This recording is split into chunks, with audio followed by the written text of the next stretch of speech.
YouTube, what is going on? It's James from Make an Opening, and today we're back with a brand new deck tech, baby. And this time, finally, I don't know why we haven't covered this leader yet. It's one of the most prominent leaders in the metagame, whether it be store showdowns, 1Ks, 3Ks, 5Ks, whatever tournament's coming up before the next set. This is looking like the Sabine Wren deck to bring to your next tournament. And you know what? Let's just get right into it. Make sure to like, comment what you think about the deck list down below, any changes you'd make, adjustments, sideboard changes, how you'd play it, specific lines of play. You know, let me know down below, communicate with each other. Also subscribe. My birthday is in 2 weeks. Let's try to, I know I'm only at like 320 right now. Let's try to hit 500. I mean, we did 300 in the month of April, the month I started. Shout out you guys. Let's try to hit 500 in 2 weeks. Probably not gonna happen. Let's just do 400, but 500. That'd be kind of cool. So this Cunning Sabine list, or what the community has been dubbing Blonde Sabine, won the latest Gamers Guild 3K out in Tempe, Arizona. The pilot goes by Dr. Batman 3 on Reddit. His post is actually where I saw the deck list. I got a little bit of an update on the event, how it played out, what the top 8 looked like, what his thoughts on the deck were, how certain matchups played out, what cards stood out. It's a very insightful post, so I'll leave that link down in the description. So some important things to note about this top 8. It was originally a 1K and it was scheduled way back when, but you know, as time goes on and product has been getting more and more expensive, especially sealed product, the total breakdown of prizes ended up being about $3,000 worth of products. So really cool of Gamers Guild for not changing anything, not lowering the prize pool, not increasing the entry fee. I've only heard good things about Gamers Guild out in Arizona.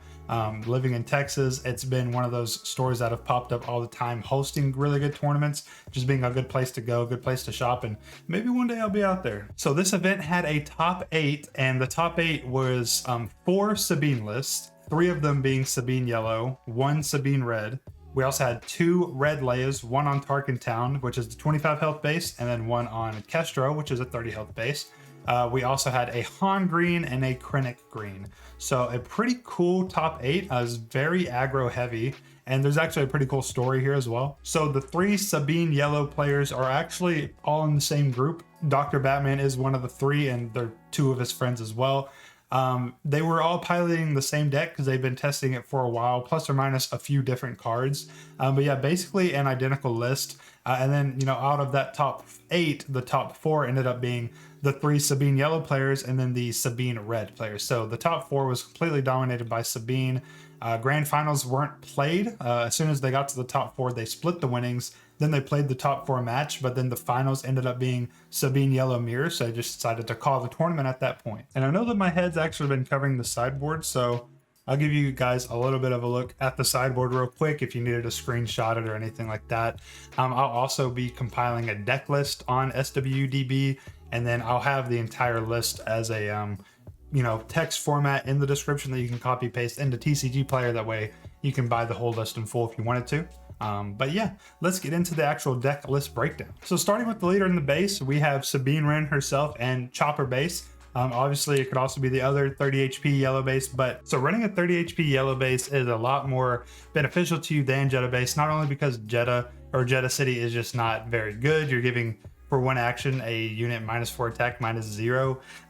The action's not very good, but also, especially in both aggro matchups and just like Sabine Yellow mirrors in general, you're going to want the extra HP. That way, whenever you're racing, you get to the finish line first if they're on Energy Conversion Lab or Tarkin Town or anything like that. Also with Sabine Wren, she already puts the game on a timer. Every time you activate her leader ability, she's dealing 1 damage to each base. And then whenever she's on her unit side and you're attacking, you're dealing 1 damage to each enemy base. The game is very fast paced with Sabine Wren, so you're going to want as much HP as possible. So going into the unit package, this is what we are currently rocking. We have SpecForce Soldier, R2-D2, Green Squadron A-Wing, Sabine Wren, Leia Organa, Alliance X-Wing, Red 3, Millennium Falcon, Rogue Operative, Fleet Lieutenant, Wing Leader K2SO, and the Ozatuk Liberator Gunship. A lot of very common cards that you're seeing in red Rebel Aggression decks. Aggro decks just going at your face. But since we are running Cunning, we also do get some pretty new faces around here as well. The main ones are going to be Leia and Millennium Falcon. Those are the main ones. Rogue Operative and Ozatuk Liberator Gunship are also new cards that you're playing because you're in yellow, and they're really good, right? Rogue Operative not only is a rebel, but has Saboteur, so can go around Sentinel, which is very important in the control matchups. And it also has raid to it, so it's attacking as a 4/4, can pop shields, go around sentinel units. And then Ozatech Liberator Gunship is a 4 resource 3/4 ambush ship that comes out as well, which is really nice to start initiating trades, trade patterns into, you know, system patrol craft and then other really popular space units in the current meta. But the main two are going to be Millennium Falcon and Leia Organa. Millennium Falcon is insane because for 3 resources, it comes out as a 3/4 readied unit, and then whenever you ready cards during the regroup phase, you either pay 1 or you send Millennium Falcon back to your hand. So I feel like the typical playline is going to be to keep it out by paying the 1 because you have a bunch of really cheap units to play out. Your cap is 4. Not only does your leader come out at 4, but all of your units come out at the maximum of 4. And then also, if we were to look down here, you don't have a single event that costs more than 4. Paying the 1 for Millennium Falcon is never going to be a bad idea. And you're always having that threat of 3 damage, 3 damage, 3 damage.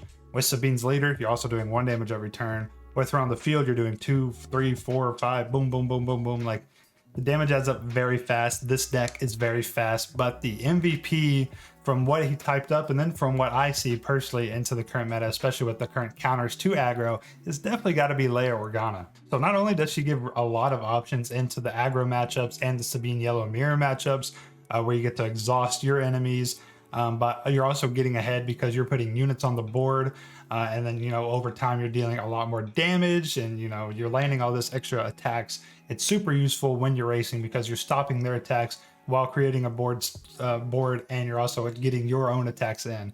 So getting ahead in a race is super important, especially because you already have the 30 HP base. But this Leia card is also super, super good into Boba, which everyone knows is the meta staple mid-range deck to take care of aggro decks. If you see Leia in your opening hand, which I'm sure if you're playing into Boba, you're going to want to mulligan for a Leia in your opening hand. As soon as Boba comes out that turn, drop the Leia and then profit, you know, win the game from there because you've already done so much damage. You're taking out all of their tempo. They're playing Boba hoping to have an explosive turn and turn the tides of the battle. They play out Boba and you Leia, and then it's GG's, you know, it's over. Now for the events, this is our event package right down here. We got Medal Ceremony, Heroic Sacrifice, Bamboozle, Sneak Attack, Surprise Strike, and For a Cause I Believe in Now. I don't know about you guys, but whenever you heard me say Bamboozle, did your ears perk up? Because whenever I was reading it and I read Bamboozle and I saw the image and I saw Bamboozle, my eyes perked up and yeah, basically my eyes, because I was reading. And Bamboozle is good in so many ways, and I'm actually kind of impressed that I'm just now seeing it in a deck list that's taking down a pretty big tournament. So how Bamboozle reads, which if you want to read along, it's right here. It is a 2 resource cunning hero trick where instead of paying the price, you could just discard another cunning card from your hand, and you get to exhaust a unit and return each upgrade on it to its owner's hand. This card creates so much swing and tempo. It is insane, especially in the mirror matches and just going up against aggro in general. The main thing you guys are going to be seeing Bamboozle used on are anything that gets targeted by Wing Leader, or even like in control matchups, it's going to be extremely good into Lieutenant Childson, because if your opponent flashes 4 blue cards from their hand and makes it a 6/6, though it's not a 6/6, it's a 2/2 with 4 experienced counters on it, and those are upgrades. So you tap down the Childson, even if it's already tapped, you can just play Bamboozle out for 2 or for free to turn Childson from a 6/6 to a 2/2. The amount of damage that does to a control, because control, their main game plan right now into aggro is dropping a Childson or an SPC on either lane and hoping they hold long enough for them to get to their super laser blast. Bamboozle does a number on that playline. It's actually insane. It's actually insane. Not only that, but cards like Sneak Attack, Surprise Strike, other cards that you're getting in Cunning, since you're playing Blonde Sabine, these guys right here, they add a whole bunch of not only versatility but speed to an already fast deck. Surprise Strike, you're attacking with the unit with +3/+0, and then with Sneak Attack, you're playing a unit from your hand for 3 less, readied, and at the start of the regroup phase, defeat it. In an aggro deck, especially with certain targets like K2SO, that guy, it's kind of crazy. With Sneak Attack, you are essentially playing K2SO out for 3, dealing 4 damage, If you're attacking into a unit, if you're trying to do trades for whatever reason, typically your play line is going to be to go straight for face, go straight for base, because even in aggro mirror matches and Sabine Yellow mirror matches, you want to take the role as the aggressor and have them deal with your units. Always go face. That's always going to be the best play line for aggro decks. So for 3, you're playing K2, you're dealing 4 damage to their base. It's going to die, and then they're going to take another 3 damage to the base. So for 3 resources, you're dealing 7 damage. Keep in mind, for 3 resources with 4 cause I believe in, you're dealing 4 at most. And yeah, sure, it's card disadvantage in a way because it's 2 cards instead of 1. You could get gassed, you could run out of hand, but it's pretty fast. It's very fast. And honestly, you don't care about your hand if you can win by turn 5, am I right? Like, who cares? As for the sideboard here, we have Rebel Assault, Chopper, Spark of Rebellion, Metal Ceremony, just another one, and then disabling Fang Fighter. So typically, whenever you're going up against aggro or mid-range decks, at least personally, he didn't really speak too much on the sideboarding process, but I would believe that a 3rd Metal Ceremony and then the 2 Rebel Assaults would come in, just because it gives you that much more reach, it makes you that much more vertical, and it makes you that much more faster. And with a fast deck like this, speed is key in the mirrors. You need speed. But then we have a really, really cool sideboard package for control. We have 2 disabling Fang Fighters, 3 Spark of Rebellions, and then Chopper is coming in control matches. I know he didn't say anything about sideboard, but this has got to be for control matches. So disabling Fang Fighter to 3/2. When played, you may defeat an upgrade. It's not the best card. It doesn't, not super good to target like experience tokens, but disabling Fang Fighter is still really good because you can defeat an upgrade. It could be a shield, it could be a lightsaber, it could be an electro staff, and just other matchups in general. It's a really good card, especially in the sideboard. It's not good enough to be like a main deck card, but sideboard card, it's a good card. The latest bane of my existence, Spark of Rebellion, is also in here. As a control player, it hurts to see, but it's also good tech, and it's also something I run in my sideboard anyway. But it is a 2 resource. Look at an opponent's hand and discard a card from it. How unfair is it that yellow leaders can play this card for 2? Like, how unfair is that? It's actually crazy. Looking at an opponent's hand and discarding a card from it. If you're up against control and they're stalling you, you pop a Spark for 2 resources. Not only do you see their hand and you pitch their Super Laser Blast so they can't blow up your board on turns 6, 7, 8, but also it only costs 2 resources. So if you're sitting at 4 or 5 resources by then, you can still drop units and further your board. Like, it's actually crazy. Then we have a Chopper. So he is a 1/1/3. And when you control another Spectre, he has raid 1, but on attack, you discard a card from the defending player's deck. So off the top, boom. And if it's an event, you exhaust a resource that player controls. Into control decks, the majority of their decks, 2/3 of their decks, or about either 2/3 or half of their deck is event heavy. So Chopper is going to hit more like 50% of the time minimum, and you get to exhaust a resource. So you effectively get to set them back a turn with Chopper on a successful attack if control did not deal with it. A really good sideboard card, and it's tech that I've honestly never seen before, and I love it. It's crazy. I love it. And yeah, guys, that's been the list. I know it's a little bit of a quicker deck tech, but it's something I'm trying out, trying to make the videos a little bit more faster, condensed, a little bit easier for you to digest. But before you go, got a couple more notes about how the event went in terms of specific matchups. So obviously, it's a fast deck. It's aggro. Aggro already has a really good time dealing with control matchups, but if the deck goes according to plan, you're never going to lose playing control. It's just too fast, and cards like Fleet Lieutenant, Sneak Attack, they go a long way to make that happen. Honestly, you probably don't even need the sideboard for control decks. You could even use Spark and stuff like that for mid-range decks, possibly like Boba. Like discarding cards off Boba's hand could be pretty detrimental to them as well. But yeah, control, not having a good time. Also, a deck to look out for if you're piloting Yellow Sabine yourself is actually Mono Red Sabine.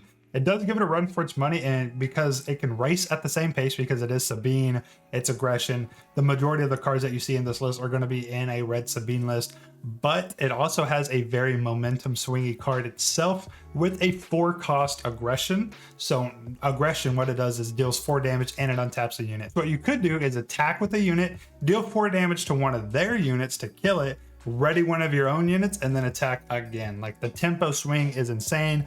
Obviously, with this deck, you also have some tempo swingy cards as well. You have Sneak Attack, Bamboozle, Leia, like a bunch of really good cards that make Sabine Yellow really good and fast-paced and functionable. But Red Sabine, keep an eye out for. Another good option would be Leia Red decks, but not with Tarkentown. With Leia Red, you need to be going Kestro or the other 30 HP base for the sheer reason of the HP pool, because in this matchup, no matter how you build Leia, Leia is going to be slower. It's going to be seen as like a pseudo control style of deck against any Sabine deck, because you're going to be more focused on trading and less so focused on damaging the base, because you're trying to build up a really big, powerful, explosive turn with Leia ability, Rebel Assault, cards like that. So you need as much HP as possible, because with the right board and enough time, you could steal games. But if you're not playing effectively, if you're not doing the right trades, if you're not getting rid of threats when they need to be taken care of, you're going to lose even with the 30 HP base. And according to Dr. Batman 3, this deck had about a 55% win rate against the entire meta heading into this event. So it's really good against the current field, but is it the perfect deck? Is it the deck to beat?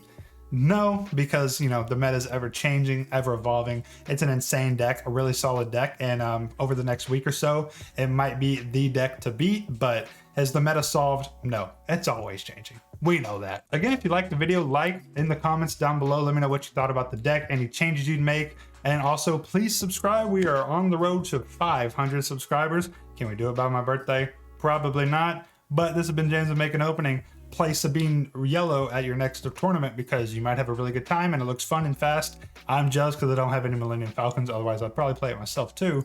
But yeah, I might proxy it and play it a little bit, maybe on some webcam games or whatever. But yeah, see you guys. Peace out.